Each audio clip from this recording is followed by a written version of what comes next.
Bienvenidos a un nuevo Finet Talks. Ya sabéis, estos vídeos, estas charlas, ahora online, claro, que compartimos, bueno, con inversores, cómo hacen ellos, cómo gestionan. Hemos tenido muchos inversores en estos encuentros, algunos más especializados en gestión pasiva, otros en value investing, otros en una heterogénea. Y hoy tenemos a David Galán con nosotros. David Galán, Bolsa General, también profesor de Escuela de Finanzas, que te agradecemos muchísimo que estés con nosotros. Nada, es un placer, Vicente, agradecer a Finet que nos invitéis a esta pequeña ponencia para explicar un poco nuestra filosofía, para llegar a más inversores y, bueno, pues compartir estos 18 años de experiencia con otros inversores que, igual que a nosotros, les apasionan los mercados. Eso es, así que David se ha preparado una presentación que te agradecemos mucho, que hayas empleado tiempo para compartir con una presentación también que siempre se ve mejor con la audiencia. Este vídeo lo hacemos después del podcast que hemos hecho, que también nos animamos a consultar en podcast Finet Talks, pero también en el canal de YouTube de Finet, en el que podéis encontrar precisamente con esa iniciativa tan chula que hicimos del Tier Maker, ¿vale?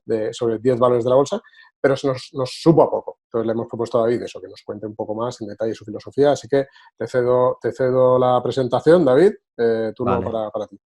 Venga, pues voy a compartir pantalla y voy a explicar un poquito, pues, cuál es mi filosofía de inversión, ¿no? Cómo la he ido construyendo, además, a lo largo de los años, porque uno empieza, pues, un poco dando tumbos, ¿no? Empieza sin saber nada, cometiendo también muchísimos errores de inversión y luego va encontrando su camino, ¿no? Su propia filosofía. Va bebiendo de muchas fuentes, obviamente. Además, soy una persona que me encanta ir aprendiendo, consumo los vídeos de Finet constantemente y, bueno, pues es algo que creo que recomiendo. Yo siempre digo que cuando alguien quiere aprender pues a ser un buen escritor, pues se fijará en los mejores, ¿no? Dostoyevsky o Cervantes, o, bueno, pues los que considere que están ahí, que son top, ¿no? Si tú quieres jugar al baloncesto, pues te fijarás en Jordan, en LeBron James, y si quieres ser un buen inversor, pues creo que te tienes que fijar también en los mejores, ¿no? Entonces, bebiendo de la filosofía y de aprendizaje de los demás junto a aprender de tus propios errores, yo creo que es el cóctel adecuado para ir prosperando en los mercados. Primero, la pregunta inicial sería ¿por qué invertir en bolsa, ¿no? Porque este es el salto que das de ahorrador a inversor, que obviamente pues primero tienes que ahorrar, es importante ahorrar dinero, aprender a ahorrar dentro de tus posibilidades. Obviamente tampoco aquí hay que tener cuidado con no caer en la tacañería, pero es importante porque es la materia prima, no puedes invertir si no hay capital. Entonces, bueno, el primer paso es ser ahorrador y luego el siguiente paso es preguntarte dónde invertir, ¿no? Y aquí, bueno, pues son las posibilidades, un gráfico que se ha hecho viral, ¿no? Y ya está un poco trillado, pero llevamos compartiéndolo muchos años y creo que se entiende muy bien y es muy visual y por eso, pues aunque esté trillado, lo seguiremos compartiendo de vez en cuando con todos los seguidores porque me parece importante, ¿no? Este es el famoso gráfico de rentabilidad desde el año 1800, bueno, 1802 para ser exactos, de Jeremy Siegel, que popularizó con su libro Stock for a Long Run, que está con traducción al español, Guía para invertir a largo plazo, la guía definitiva. Y, bueno, pues aquí vemos desde 1800 qué ocurriría con un dólar invertido, pues qué pasaría con el dólar, cómo se devalúa la moneda, porque, claro, se desliga del patrón oro, se le da la maquinita a la Fed, se crea nueva moneda y pierde valor, ¿no? Obviamente. Entonces, espera que no, aquí está, lo comparto completo. Entonces, bueno, pues vemos que el dólar se ha devaluado, ya ni que decir otras divisas, ¿no? Pues como vamos a ver el peso argentino, nos entra una llorera. Pero se devalúa también el dólar, pierde poder adquisitivo. Luego, porque esto es descontada la inflación, luego tenemos el oro, que conserva muy bien el poder adquisitivo y poco más, esa es la realidad. Tiene periodos obviamente buenos y explosivos.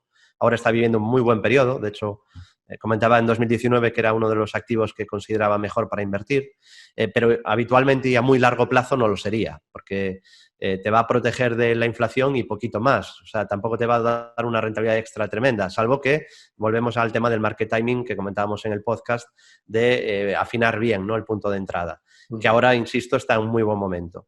Y con los bancos centrales dándole a la maquinita y sin parar, pues seguramente puede que siga en buen momento. Luego está, pues, la deuda, letras y bonos.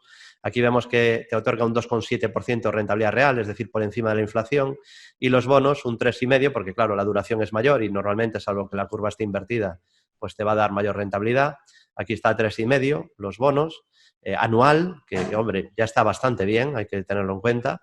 y las acciones, que estamos hablando de un 6,7%. Es verdad que cuando hablamos de acciones no hablamos de elegir una al azar, porque muchas desaparecen y quiebran, ¿no? No vamos a caer en el sesgo de supervivencia.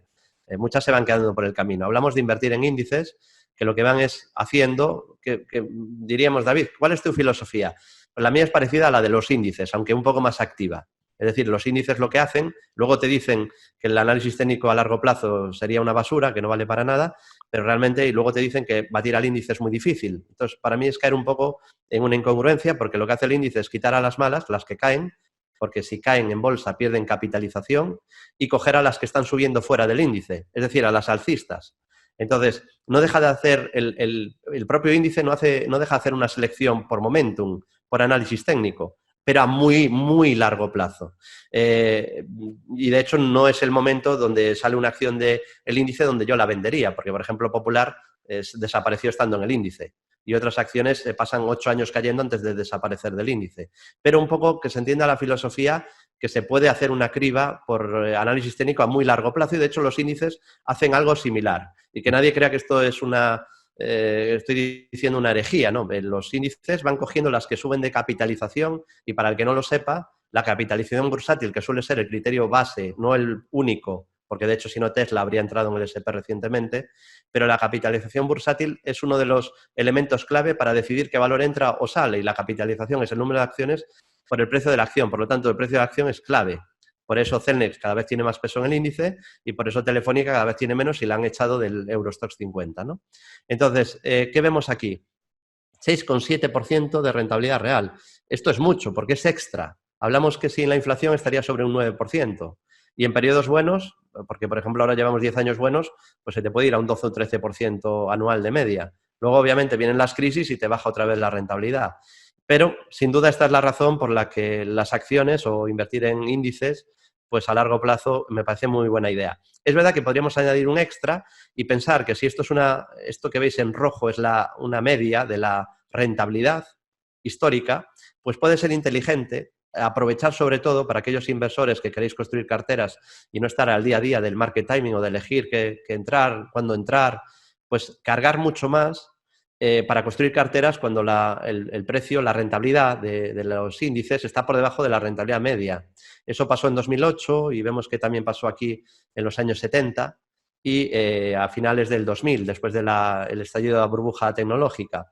Ahora ya no estamos ahí, de hecho no está actualizado y estaríamos por encima de la rentabilidad media. Entonces, puede seguir subiendo, como pasó aquí a finales del siglo XIX, pero luego pues puede venir una corrección. No estás en el mejor momento. Puede prolongarse ese momento dulce, pero digamos que los momentos más claros son después de crisis. Eso es indudable. Si tú inviertes a muy largo plazo y quieres indexarte o quieres no tocar, pues las grandes aportaciones las deberías de hacer después de una gran caída. O ya olvidarte del market timing y hacer aportaciones periódicas siempre, pase lo que pase. Lo digo porque además nos llegan muchas consultas de David, pero tú crees, yo tenía establecido hacer aportaciones periódicas, pero ahora con las caídas no me fío porque hay una crisis, ¿no? Entonces te está saltando el plan. El plan, si tú es aportaciones periódicas, es hacerlo siempre. Pues si no, fastidias el plan. De hecho, la clave es que aportes también en los peores momentos, ¿no?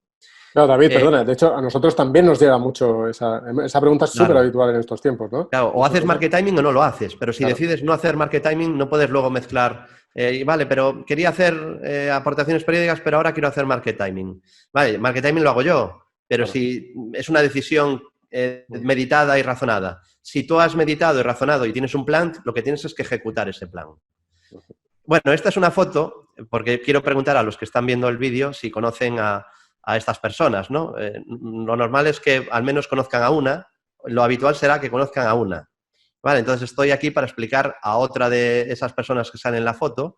Este de la izquierda lo conoce casi todo el mundo, Jürgen Klopp, es el campeón de la Champions con el Liverpool y, bueno, ganó la Premier, la Champions hace 2 años y el que sale en el medio, y ahora voy a explicar quién es, esperad, tengo aquí que no la podía mover si estoy en pantalla, ahora está, desvelamos quién es, porque me da un poco de pena que sobre todo en España, ¿no? Pues yo simpatizo mucho con la gran fiebre que ha habido sobre las inversiones y la divulgación sobre bolsa, porque llevamos muchos años y cuando empezamos no había mucho.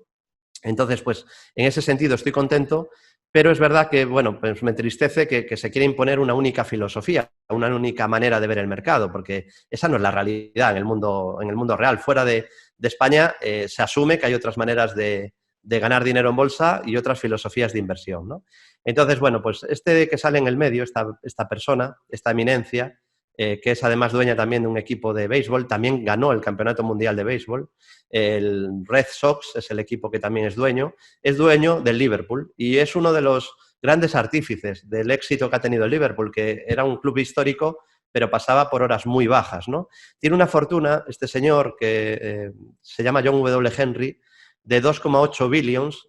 Sale obviamente en nuestro libro, el pequeño libro de los grandes inversores, que es un libro que es lo contrario a ser sectario. Es decir, en nuestro libro salen algunos de los mejores expertos en bolsa y mejores inversores de la historia, y me da igual que sean expertos macro, expertos de value investing o expertos de análisis técnico. Si son buenos, tienen que estar en el libro, ¿no?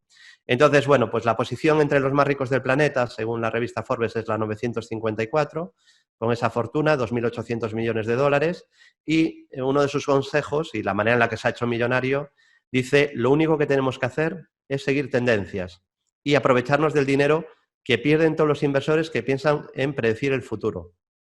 Escribí un artículo hace unos años que recomiendo, lo enlazaré también en el vídeo de YouTube, abajo, en los comentarios destacados en la descripción, sobre la gran mentira, una de las grandes mentiras, porque hay muchas falacias que se extienden, y una de las que se extienden y que, bueno, no me gusta que la gente se la crea, es que no hay analistas técnicos millonarios, ¿no? Y en la revista Forbes, solo hay que echarle un vistazo, hay muchos inversores que han tenido éxito o usando solo análisis técnico o combinándola con otra filosofía, que me parece además muy inteligente, ¿no?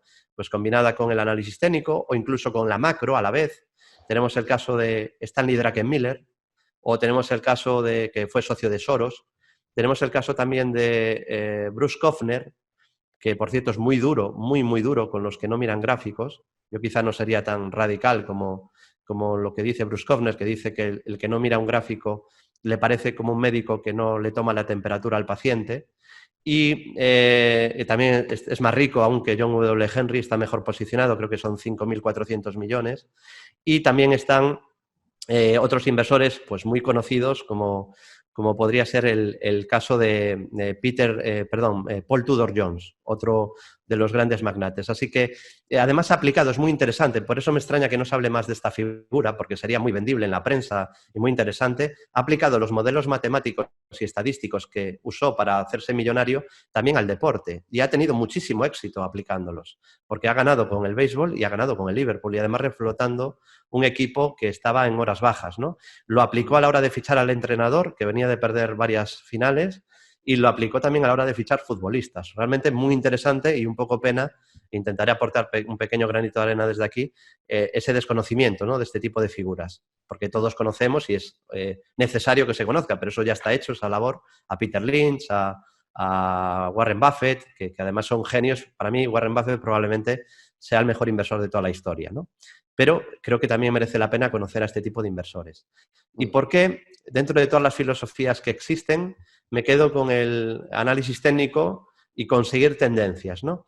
Bueno, voy a explicar primero lo que son factores. Los factores es concretar en un ratio o en un par de ratios una filosofía de inversión para poderla, digamos, llevar a las matemáticas y a la estadística, para poder quitarle toda la dosis de subjetividad o de alfa que pueda aportar un gestor, ¿vale? Entonces, desde este punto de vista hay muchos factores y cada vez van a salir más.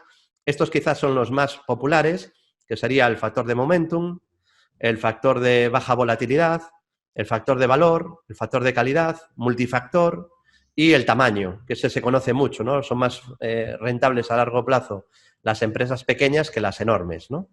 Esto, David, a mí pues sí, hay gente que con los factores se pierde un poco más. A mí me lo explicaron una vez como en un plato las proteínas, ¿no? O sea, esa es la idea, ¿no? Los factores vendrían a ser como las distintas propiedades de los alimentos del plato, ¿no? Sí, es descomponer al máximo en un solo ratio o dos ratios esa filosofía de inversión, buscar un factor, es buscar anomalías estadísticas. Es decir, Si el mercado es eficiente y no hay opción de ganar dinero, que eso es una falacia brutal, pero se dice, y es verdad que es difícil ganar dinero, o batir al mercado es muy difícil, pero sí que hay anomalías que baten al mercado y que las baten consistentemente a lo largo del tiempo. Y eso, pues en los estudios de Fama and Friends, pues llama la atención sobre todo uno de esos factores, ¿no? Entonces, aquí están desgranadas las rentabilidades del año 2004, comparadas, pues estamos hablando aquí del Stoxx Global 1800, o sea que es un índice de 1800 empresas globales. Y aquí lo que vemos es que el multifactor pues sería lo que daría más rentabilidad, es decir, combinar factores es muy rentable porque coges un poco lo mejor de cada uno, lo unes y te da un tipo de empresas muy buenas que quizá tengan menos drawdowns porque están equilibradas, digamos, lo que te aporta un factor te lo está aportando además otro y eso suma. Y aunque en periodos hay factores que lo hacen mejor y luego en otros periodos otros peor, unirlos todos pues funciona bien. Después estaría, si usamos solo un factor, el que mejor funciona es el que está basado en análisis técnico. Bueno, dirá David, es que estás vendiendo tu libro. No, son la realidad. No son estadísticas, son datos. Es el factor momentum. Sí que hago un pequeño paréntesis.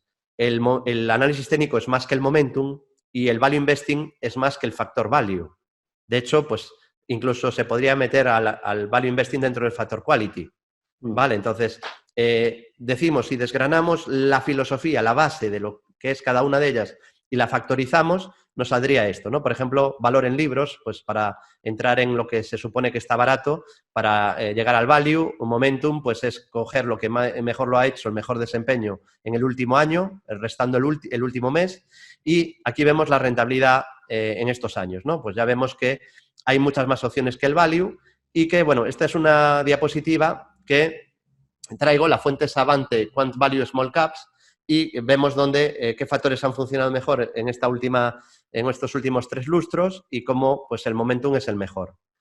Aquí vemos también desgranados, por cortesía de AFI, en una conferencia que vi de David Cano, que también fue muy recomendable sobre esto del factor investing, y aquí podemos ver pues la rentabilidad también desde el 99. En este caso sería con acciones europeas, nos estamos comparando al MSCI Europe.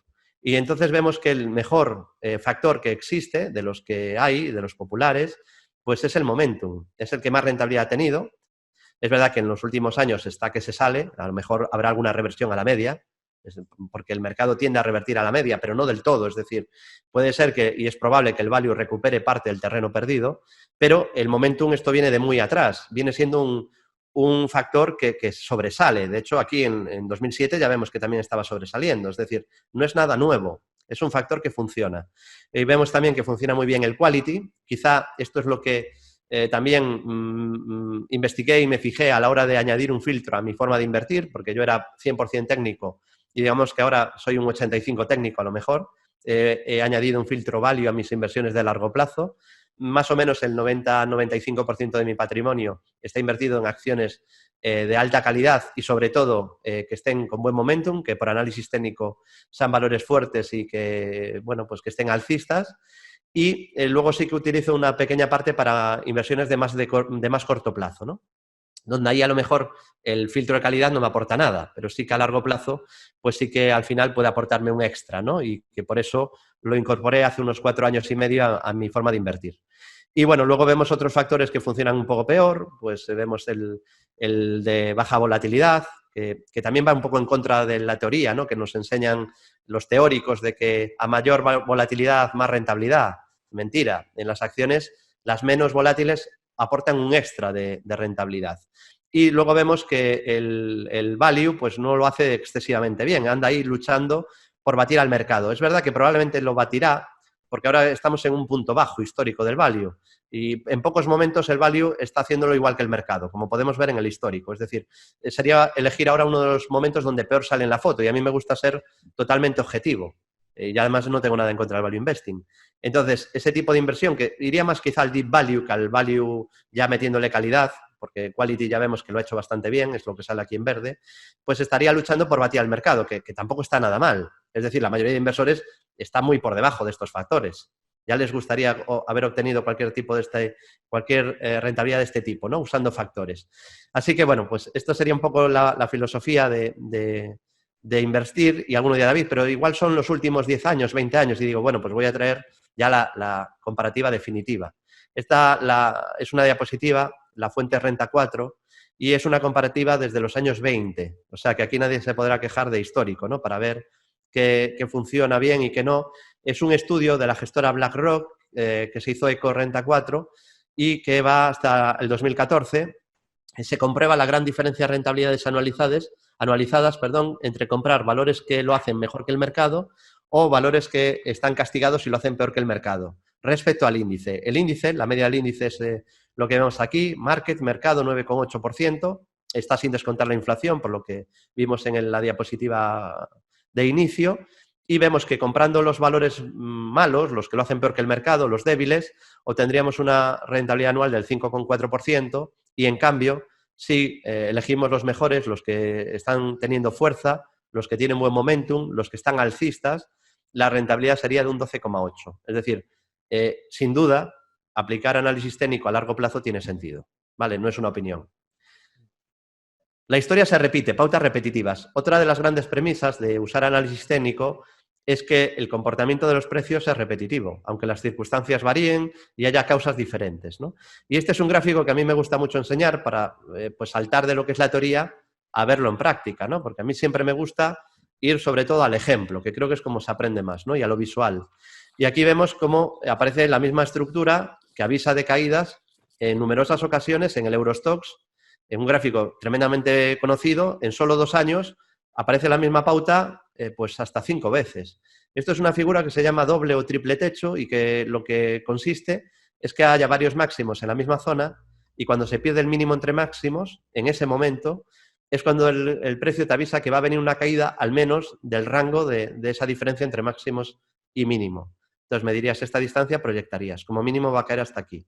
Y te avisa que pueden venir más caídas, pero como mínimo hasta ahí. Aquí lo mismo mides, te dice que como mínimo va a caer hasta aquí igual y aquí igual. David, ¿funciona siempre? No, porque si no, pues los analistas técnicos serían millonarios si tuvieran disciplina, ¿no? Que luego ese es otro tema, además, la disciplina. Pues lo primero que hay que tener es un sistema o un plan o unas reglas, pero lo segundo que tienes que tener es la disciplina para seguirlas. No es lo mismo. Normalmente hay fases que pasa el inversor, primero no sabe lo que hace, luego sabe lo que hace pero no es capaz de hacerlo, luego sabe lo que hay que hacer y lo hace, pero sufriendo como un perro, y luego llega a, digamos, a una época ya, a una fase de excelencia, en la que sabe lo que hace, lo hace y además sin el menor sufrimiento. Lo hace de manera mecánica, ¿no? Hay que intentar llegar ahí. A mí me ha costado muchísimo, ¿no? Sudor y lágrimas, pero se puede llegar a esa fase donde estás cómodo con tu filosofía de inversión, con tu metodología, sabes lo que tienes que hacer y lo ejecutas sin el mayor remordimiento y sin la menor duda, ¿no? Sabiendo que vas a perder dinero en muchas ocasiones y que las pérdidas son parte de la inversión en bolsa, ¿no? Market timing. Hay una cosa que también me da rabia, Vicente, si te parece vamos a pinchar ese globo de siempre poner el mismo ejemplo de no hacemos market timing porque si te pierdes los mejores 10 días pierdes muchísimo.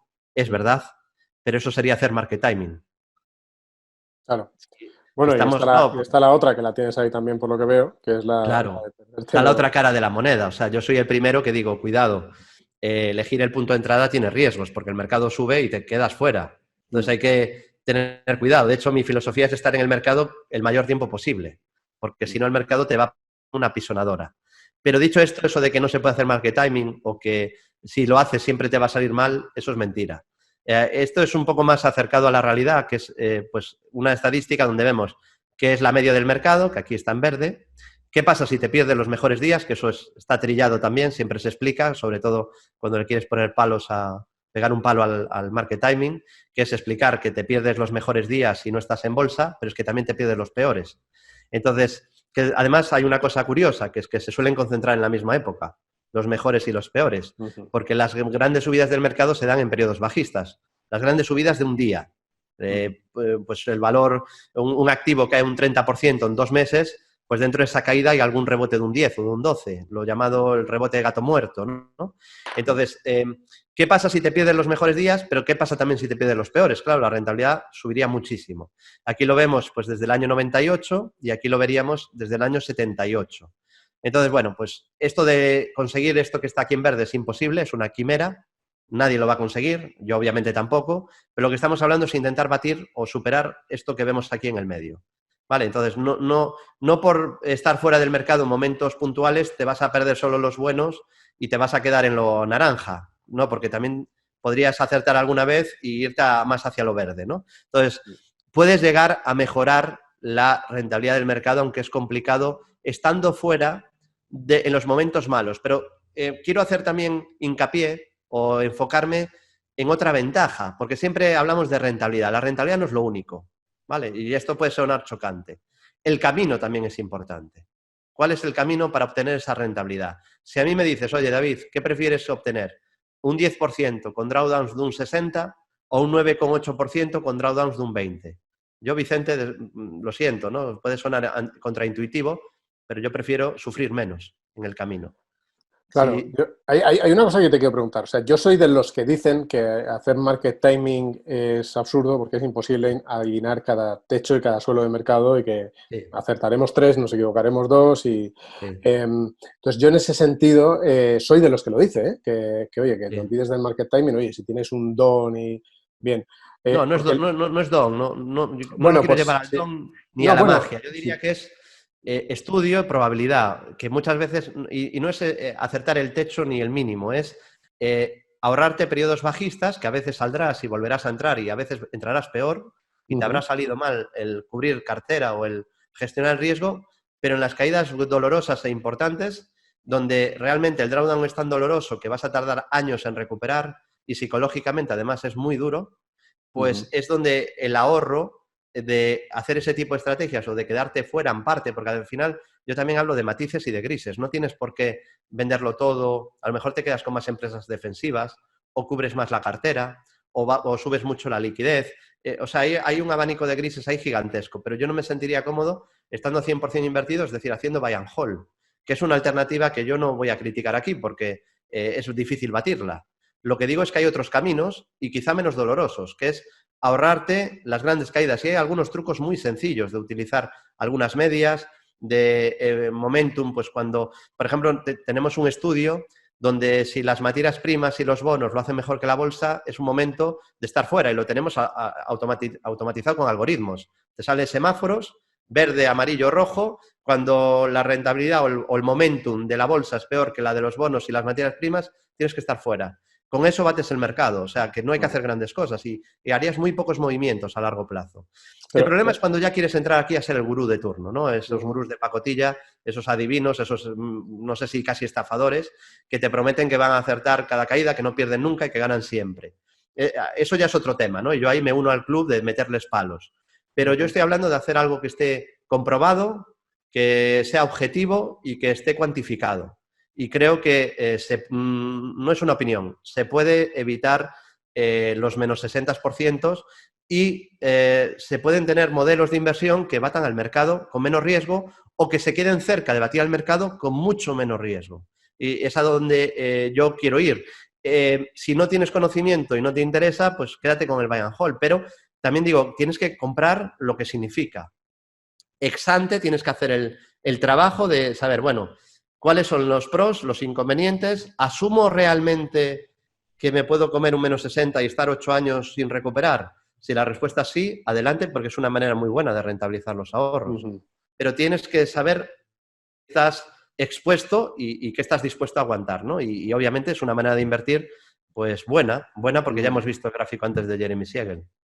Sí, el comentario que te hacía es que también hay muchos gestores profesionales o muchos gestores de hace tiempo que efectivamente están más basados en market timing, oye, que de pronto lo que les parecía una gran caída han hecho su estrategia de inversión pensando que ya llegaba, no se ha producido, sino que todo lo contrario, el mercado ha seguido tirando, ha marcado máximos históricos y o bien se han Sí, quedado con una posición corta perdiendo muchísimo dinero o sí. bien se lo han perdido, les ha costado muchísimo entrar, han acabado entrando muy arriba, ¿no? Y lo he visto tantas veces eso. Sí, pero Vicente, es un market timing subjetivo. Uh-huh, No me sirve.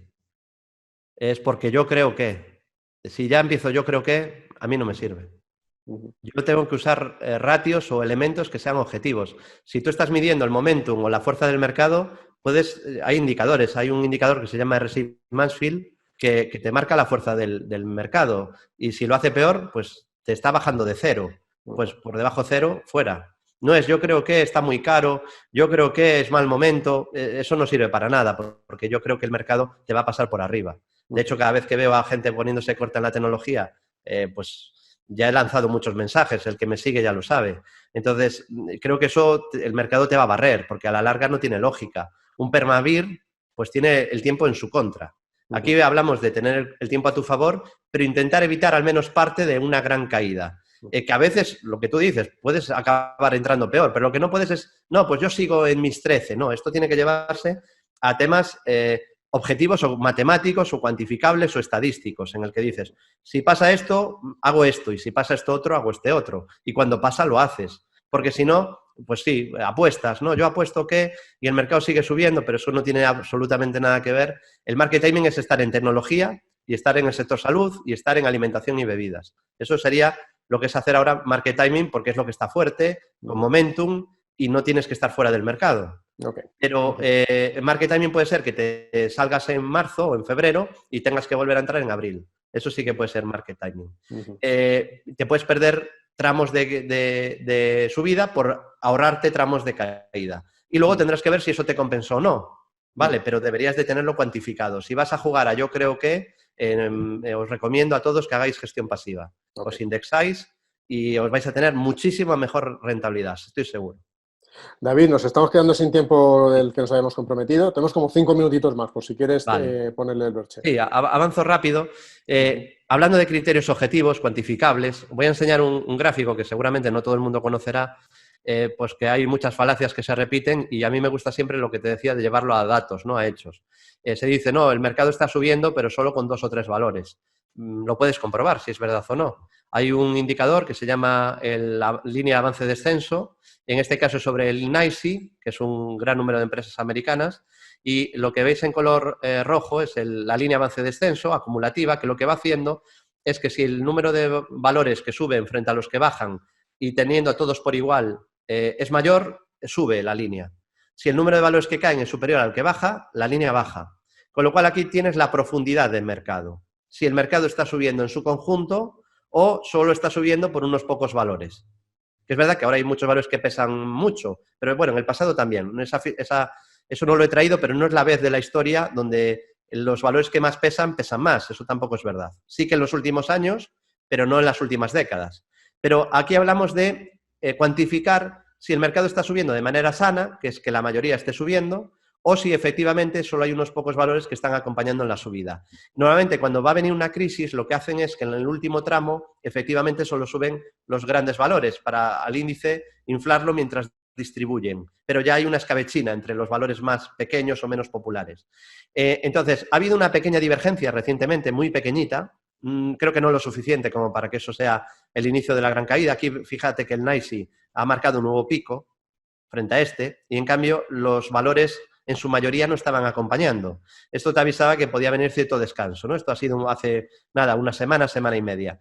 Pero no es muy grande. Normalmente cuando viene una gran caída se produce una distribución y este es uno de los indicadores más fiables. Ha funcionado en las últimas 4 décadas y me parece que es interesante vigilarlo. Es otra muleta en la que te puedes apoyar a la hora de hacer un market timing, digo, de largo plazo, ¿no? De elegir en qué momentos tienes que subir un poco la prudencia. Comprar la fortaleza, eso también se puede cuantificar. Creo que no hay que ser un erudito del análisis técnico para que elijáis qué creéis, qué activo está más fuerte, si el verde o el azul. Por análisis técnico no entrarías en cuál tiene más potencial o cuál crees tú que, sino irías a compro el que esté más fuerte. Y esto es una comparativa desde el 2008 entre el SP500 y el IBEX dividendo, ambos con dividendos, que es como hay que compararlos. Y bueno, en verde es el SP, en el IBEX en azul, y ahora entenderá todo el mundo porque llevamos 8 o 9 años, 11 recomendando la bolsa americana y 8 o 9 repitiendo que mucho mejor Estados Unidos que Europa. Vale, entonces, bueno, pues el tiempo al final te va a tu favor cuando estás en lo fuerte, ¿no? En algún momento esto puede cambiar. De hecho, el IBEX era capitán en los años 90. O sea, que hay gente que también se cree que el IBEX siempre va a ser un desastre. No tiene por qué ser así. Lo que digo es que tienes que cuantificarlo y mientras esté un índice, un activo fuerte, es en el que tienes que estar. Y no jugar a adivinar o a ir por delante del mercado, sino prefiero estar sincronizado con el mercado. Puedes sufrir durante pequeños periodos, pero si vas sincronizado con el mercado, no puede sufrir durante grandes periodos. Y esta es una de las máximas o de las grandes ventajas, sobre todo como elijas acciones, como empieces a hacer stock picking. Para mí, esta es una de las claves por las cuales uso análisis técnico. Es que las acciones alcistas no quiebran. Y esto puede sonar chocante, pero es que es así. ¿Por qué? Porque el gráfico descuenta expectativas y cuando una empresa va mal, no está subiendo en bolsa. Antes de llegar a una quiebra, la situación se va deteriorando, no es de un día a la noche. Entonces, traigo varios ejemplos para que se entienda. Esto es Lehman Brothers, podemos ver cómo se hunde, cómo rompe soportes y se hunde de manera inmisericorde, luego quiebra. Podemos ver aquí Coemac, una caída de muchísimos años, y podemos aquí el caso de Thomas Cook, cómo también cae con muchísima fuerza antes de acabar desapareciendo. Entonces, bueno, pues creo que esto es una ventaja que te proporciona el análisis técnico de que vas sincronizado con el mercado y te evitas la posible pérdida de todo tu capital, ¿no? Por supuesto que hay turnarounds, ¿no? Y valores que se reestructuran y pasan de ser malos a buenos. Lo que digo es que mientras sean malos o estén mal, no los tengas en la cartera. Muy bien, David. Pues yo creo que puntos muy buenos también para la conversación, ¿eh? Sí, sí, Para seguro que traerá debate, ¿no? sí, para que Y quien lo más está viendo. con la filosofía value tan en auge, a la cual yo respeto, porque para mí el mejor inversor de la historia es Warren Buffett, o sea, partimos de ahí. Y además uso un filtro de calidad desde hace 4 años y medio en mis inversiones e intento estar en empresas excelentes, ¿no? Tipo Roche, Novo Nordisk, Clorox, Apple, Alphabet, bueno, pues ese tipo de empresas maravillosas que además están fuertes y alcistas. Pero si no están fuertes y alcistas, por muy maravillosas que nos digan que son, algo está fallando y prefiero no estar en esos valores. Muy bien. Bueno, pues como nos comprometimos la última vez a que si la audiencia nos pedía que hiciéramos un directo haciendo otro tier, que lo vamos a hacer, probablemente nos lo dirán, así que haremos otro, nos emplazamos ahí a la próxima. ¿Te parece, David?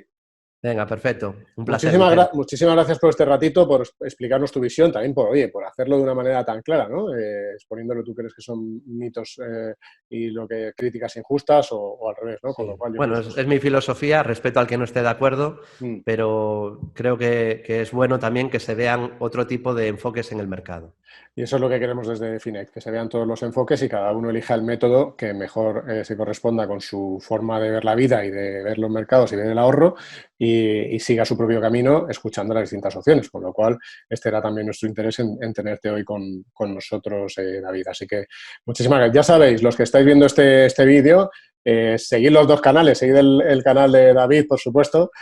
Si no sois seguidores ya, os apuntáis, os suscribís, le dais a me gusta a este vídeo, seguid también el canal de Finet, que en Finet, pues como decimos, tenemos también otros enfoques, otras formas de ver los mercados y yo creo que en ese conocimiento compartido está donde cada uno puede encontrar el que mejor le va. Así que muchísimas gracias, David, ha sido un placer tenerte por aquí. Muchas gracias, Vicente, por la invitación y un cordial saludo a todos los seguidores de Finet y nada, desearos muy buenas inversiones. Muy bien, un abrazo a todos, gracias.